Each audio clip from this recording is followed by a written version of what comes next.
defeat at Crewe in midweek without a recognised centre-forward gave Andy Butler plenty to think about on the back of 3 games in the space of a week. Now they return to home soil to take on relegation-threatened Northampton Town, with every game now crucial at both ends of the table. It's Rovers against Northampton from 3 p.m.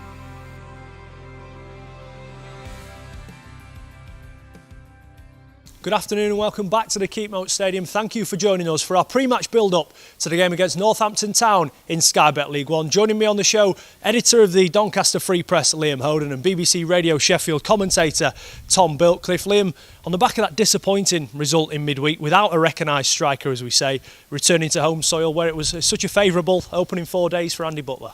Yeah, I think I'd be glad to get back here, particularly after the difficulty of midweek. It was always going to be a tough one, but the chance to really get back on track today. But it'll be another tough game. Difficult on Tuesday in the fact that he just sort of had to make the best of a bad job, didn't he? No recognised centre-forwards, all 3 of them out injured. What did you make to the way Rovers tried to adapt in that game? I thought they did well, and obviously Major Gomez were up there by himself in that lone striker role, and he should take no shame from that it didn't particularly work out. It's not his position. If he's attacking, he's arriving late as a midfielder. So putting those runs in behind or being that hold up player, it's not going to happen for Major. But to be honest, who would have done much better in that position? It's hard to tell, particularly on such short notice. So I thought they went about it as well as they could. They had plenty of attacks. It just didn't quite click in the final third. Tom, you see at the top level teams playing with that false 9 and it looks so fluent, doesn't it? And people are moving all over the place. But does it show at this level in particular that you need that out-and-out centre-forward up there just to offer you something? I think you just need a sticking point, and Madger does have plenty of qualities, but actually getting the ball up to him and making that run in behind and off him in the way that Sims would like to, and the wingers would like to get in behind. I think that was a problem as such. Would Cameron John have done a better job? I didn't see a lot of people volunteering for it, and there was talk before the game of how Manchester City did it, and I think that was said on iFollow with Danny Amos as well. So it didn't quite come off in that. In essence, we were looking for at best a 0-0 draw, and the only recognised centre forward on the pitch, he got one chance and took it away, and that was the difference ultimately. After a pleasing opening couple of games, it just shows Andy Butler how difficult managing a football club can be, doesn't it? The amount of injuries that have racked up, even over the last couple of weeks or so, is worrying at this moment in time. Yep, bump. There you go, Andy. Welcome into League One, and I think David Artell, a canny operator, he'll have been saying, look, it's not an easy ride at this level. And then during the game, thinking, right, Rovers are 1-0 down, let's head home and take our... not take our beating, but take the defeat and move on. And then Reece James gets injured, John Bostock gets injured, and that's where Andy Butler is all of a sudden thrust into having to juggle players, and he's keeping an eye on today's game. With the likes of Taylor Richards and James Coppinger having played 90 minutes, it's going to be tough for him. James Coppinger playing 90 minutes, his 3rd start in the space of a week, and another sign of where Rovers are at in needing him to do that. He admitted after the game, didn't he? He expected probably to be on the bench, but without a striker, with Sims probably needing to rest up as well and not risking that hamstring. It's just a sign of what Andy Butler has had to do at the minute. It really is. And to be fair to Cobbs, although he said he might have thought he would be on the bench, I thought he was Rovers' best player of the night. And again, showing that quality that we all know he's had, and further backing up what he said about the fact that he needs game time to get into the groove. He feels like coming off the bench hasn't really been able to show his best, and I think over this last week we've really seen that. Can he keep doing it? We'll wait and see. He thinks he can, so we'll see if that's the case. We touched on Andy Butler already. He got off to the perfect start, didn't he? 2 wins in the space of 4 days, and here are the best bits from that second win against Plymouth Argyle.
That win against Plymouth Argyle then, Liam, Plymouth a really good side on the day. It was an open game, they had chances late on, Rovers had to weather a bit of a storm, but all in all a good 3 points. Very good 3 points. I think overall, looking at the two games, Plymouth are probably one of the best sides I've seen against Rovers this season. They're good on the day, well organised, strong, really in your face, and Rovers had to deal with that, and they got the goals to get in front, and they held on, and we saw that grittier side.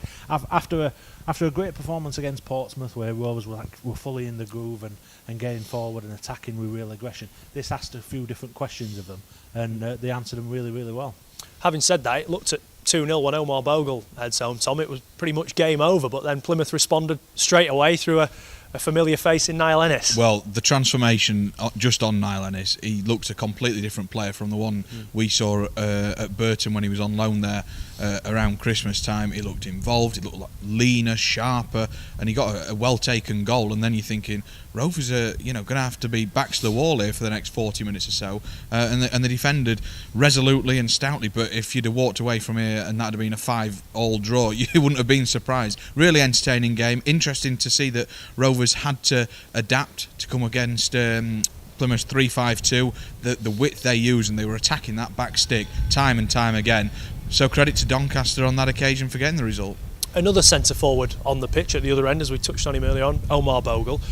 He's sprung a bit of a surprise, hasn't he, in his performances for Rovers early on. The Charlton fans maybe not too impressed with him, having not seen an awful lot of him in regular game time, but he's come in, albeit with a little injury now and missing out, but he's really added something to this team, hasn't he? He's added that sticking point and that focal point that we were talking about just a few minutes ago. I think he's done terrifically well in the time that he's been here, and I'm left questioning Charlton fans' judgment and thinking, is this the same Omar Bogle that they've lambasted down at the Valley? Well, he's fitted in like a glove here. It's such a shame he's injured, but you'd rather just nurse him and take it steady with him, and then hopefully he can come back stronger in a couple of weeks and Rovers can kick on from there. But I think it's Darren Moore has identified one of these targets, and it's actually working, and it's great to see. I mean, I think I texted you after the Crew game. Imagine seeing him and Okenabiri up top. What a force that would be, and that that would be great to see before now the end of the season. How much did he need that goal from open play? Do you feel he's obviously got the penalty against Hull, but in the games between that, it sort of seemed like it just wasn't quite falling from a couple of half chances, and I think at Ipswich as well, he got into some really good areas. That finishing product was just missing, but to get that goal from opening play, when he does come back into the team, he'll be full of confidence. We know that strikers love to get the ball in the back of the net as soon as possible. They don't like these long runs without the goal. He's contributed more than enough in his time to justify his position in the team, but that'll not be enough for him, and ultimately he is there to score goals, getting off the mark really, really well. It's great. Hopefully not too long out and back in the side and scoring some more. At the other end of the pitch, Tom, Lewis Jones in goal must be thinking, where's that first clean sheet going to come from? Because he hasn't had too much to do in any of the three games, really, but he's conceded one in every single one of them. Couldn't do anything about any of the goals. I thought he was going to get one on his full league debut against Portsmouth, and then another old Rovers striker in John Marquis just hooks past him and then set up that nervous finale. But for me, I mean, Liam said that he'd got a man of the match at Crewe. Mine was Lewis Jones. I thought he pulled off a couple of terrific saves, and he's starting to come into his own pretty quickly. You can see that he's giving that back line some reassurance. Doesn't look like he's got a clanger in him. I mean, I'll probably curse it today, but in this windy conditions, it's tough for a goalkeeper today. But I've really been impressed with Lewis Jones, and he seems like a likeable lad from what the Rovers lads have been saying, the likes of Danny Amos, his mate, etc. I hope he goes from strength to strength and gets that clean sheet sooner rather than later. And despite this afternoon's opponents, Northampton struggling at the wrong end of the table, Andy Butler is expecting them to fight for every single ball. Northampton next then. What do you read into them right now? I mean, form would suggest, or longer term form suggests, they're sort of really struggling, but they've had a couple of spike performances recently, haven't they? Not least the game against Portsmouth. So what are you expecting? I'm expecting a side that'll scrap and fight for every single ball. I don't expect anything less from them. We went down to their place earlier on in the season and got a victory, but again at the same time they had a man sent off, so it was a tough game even with 10 men against them. It's all about what we do though. That's what I keep emphasising to the players. The opposition keep coming thick and fast, and there'll be different styles, but as long as we keep to what we're good at and our strengths, then I've got no issues with the with the side that I put out, and obviously performance-wise, if you get performance, the result will follow. But yeah, the Northampton will be a strong side, and we fully respect them for what they are, and they'll be scrapping for every single ball. Well, quite a big day for you at Northampton, wasn't it? Yeah, it was a funny old game, coming back into the starting 11 for the first time, and then getting a stud down my ankle. It was quite an eye-opening game, but no, it was an important result for us. And this will be on Saturday. Hopefully, we can take advantage of a mistake there. But again, it's about keeping calm on the pitch and using the experience we've got on there to get the result. So John Brady's certainly had an impact, Tom, hasn't he, at Northampton after going in there following the departure of Keith Curle. Wins against Portsmouth and Plymouth, played in reversed order to the games that Rovers had against them. But what have you made to what he's done since going in there? He's picked up a couple of good results, most notably beating Portsmouth 4-1 at Sixfields. Anyone who does that has got a bit of quality about them. They're going to have to be an improvement on what we saw down at their place in the reverse, where Rovers came out 2-0 victors on that occasion. That was, though, offset by the fact that they had a lad sent off after 20 minutes or so after a studs-up challenge on, the now gaffer, Andy Butler, and that seemed to be the turning point that day. Their record on the road isn't great. I think they've won 3 games this season going away from home, and the goal difference isn't pretty good, so it's pretty obvious where they've got to sharpen up. That's at the back, and you'd back Rovers with the second best record in the division at home to come out on top today, or certainly get their chances in front of goal, whoever's playing up front. The turning point on the day was the red card. The turning point in general for not only Rovers but Andy Butler as well. His first start of the season, he was brought in due to Northampton's sort of Route 1 style of play, and that really was the making of him, wasn't it, in the second coming? Yeah, definitely. The first, he'd waited an awful lot of time for his first league start since returning to the club. That one was the first of 15 straight starts for him. We were just running up until recently, and for Rovers, the start of that 9 wins at 10 league games run as well. So it was a good afternoon that for Rovers, but allowed them to build a bit of confidence. It wasn't necessarily going all their own way in that first 20 minutes. They were very, very tough, and they're going to be wary of those sort of challenges this afternoon in terms of the physicality of the opposition, how organised they are, the kind of brick wall that they will put up and ask Rovers to try and break down, and the directness as well that they've got, as you mentioned. So that's all going to come into play this afternoon. Rovers are really going to have to be on it just to make sure that they get the job done that people are expecting them to get done today. And the manager made a valid point as well. At this stage of the season, Tom, there aren't many teams, especially in League One, that aren't fighting for something.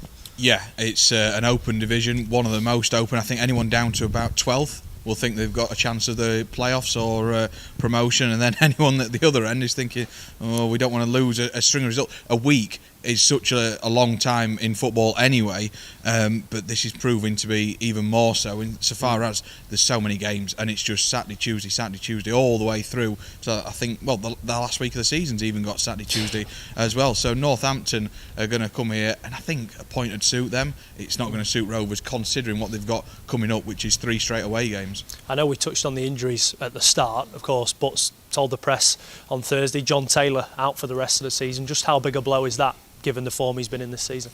It is a blow. We know what he brings. He brings that pace, obviously, but the work rate's phenomenal, and he will track back. He's been great at that this season in terms of supporting Brad Halliday if he's been on this right-hand side, and it is a big blow. It's another option as well, and we know with the amount of games, as we've touched on, just how many, but you do need as many bodies as possible, and even if he were coming off the bench, that pace will always hurt opposition teams. He's a very energetic personality as well, and that's going to be missed over this couple of weeks while he's recovering. But Andy Butler said he wants to get him back in the group because his presence as a figure is so important. So that's good to hear as well. Yeah, I think the word he used was motivator, wasn't it? We know he's good friends with the lads that would previously travel in before these COVID times, and Reece James and Tom Anderson, I suppose, have got a big job on the hand to keep his spirits up as well, being closest to it. Yeah, he's got an infectious personality as Tails, but ironically it was the COVID which I think he contracted, which seemed to wipe him out, and I'm not saying his form deteriorated as such, but his energy levels seemed down, and he was only lasting not even an hour, I don't think, most games. So it's such a shame that he's out now for the rest of the season, because I just thought he was starting to pick back up a little bit, and the actual injury that he sustained against Plymouth was him getting through the middle, round the back, putting their defence on the back foot, and it just looks like he's jarred his ankle, and it didn't look good straight from the off, and then by the end of the game he's on crutches. But yeah, I would hope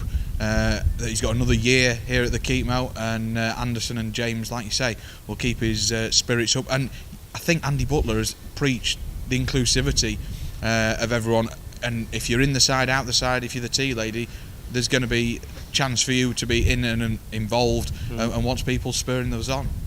Jason Lokilo, a man who could come in to replace Tails, has seen a marked improvement in his performances since the turn of the year, and he says he's feeling fitter and stronger with every passing week. I've had an injury, then after my injury, it took me some time to get up to level again.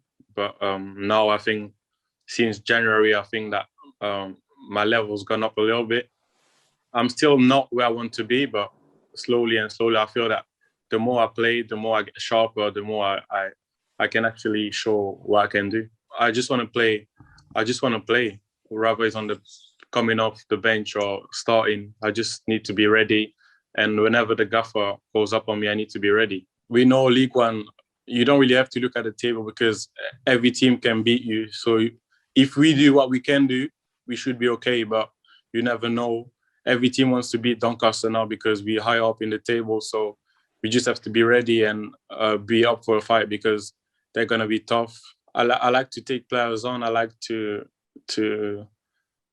be effective in the last third, and that's what the new gaffer wants. So I'm up for it. I want to play. I want to do well. I want to do well for the team because that's the most important thing. So Jason Lokilo, one of a few options, Liam, that Andy Butler could choose from. What have you made to his performances more recently? He seems like he's just got a bit more confidence and belief about himself. Definitely. I think that there has been an upsurge in his performances, probably since the turn of the year, but certainly more recently as well.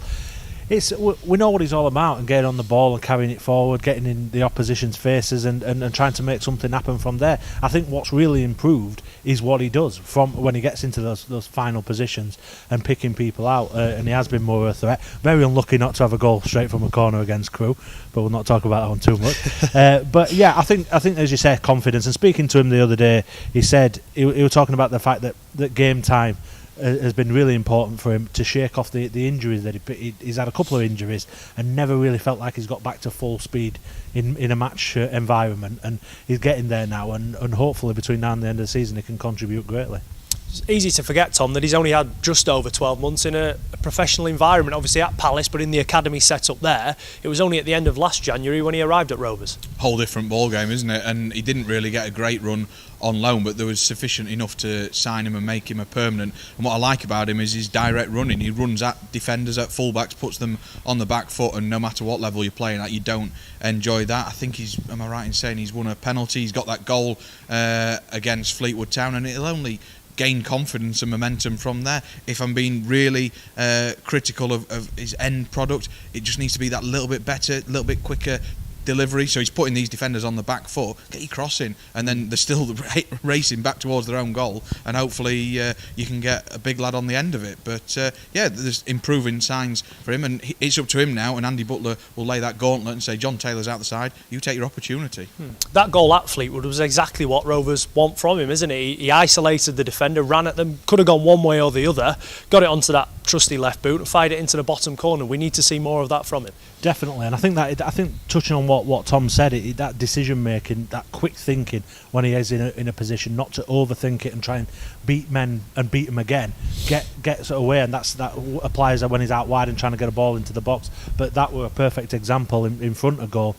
Just having confidence in yourself, taking that opportunity and putting it away. Interesting to see how he gets on this afternoon. Now, Irene Holt is our VIP for this afternoon's game against Northampton. We hope you enjoy your day, Irene. And on to the game itself, Tom. A big one at both ends of the table. Northampton will be coming here on the back of those two games against Portsmouth and Plymouth, and Rovers get an early start, and that can take the pressure off them, can't it? And that's something that Rovers have been good at. They've got an early start against Portsmouth inside the opening 15 minutes, likewise against Plymouth when Tom Anderson diving header in off the underside of the bar. They need to come out of the traps quickly and show plenty of energy. Not the easiest thing in the world after a trip to Crewe in midweek. They're back on the road once more, so it's the pressure and the onus. Rovers will know it. Will be on them this afternoon. And this is the last of the home games for a few weeks, isn't it? The next one on Good Friday against Charlton. Rovers back on the road over the next few weeks. How big is it that they go into that on the back of 3 points? points this afternoon. Yeah, we know how good the home form's been, and they're going to home, and I think they're going to every game expecting to win, but certainly at home. And this is a winnable game. No disrespect to the opposition. This is a very winnable game. So set them off on the right track on those long journeys to come. Tom, how do you see it going this afternoon? If you want to win, you've got to be beating sides like Northampton. No disrespect, as Liam says to them, but these are the winnable games. Rovers are pretty much imperious at home, and even since the start of the 18-19 season, they've lost 10 games out of 60 down here. That's not many at all. Good start. I think that's thank you. That's better than most sides around the country, and I would imagine Rovers will be adding to that tally today. You got a score prediction for us? 1-0. Liam? I'm thinking more goals, 3-1 I think this afternoon. Liam, Tom, thank you for your company. Thank you at home for watching on as well. Head over to iFollow Rovers now as Rovers take on Northampton from 3 p.m.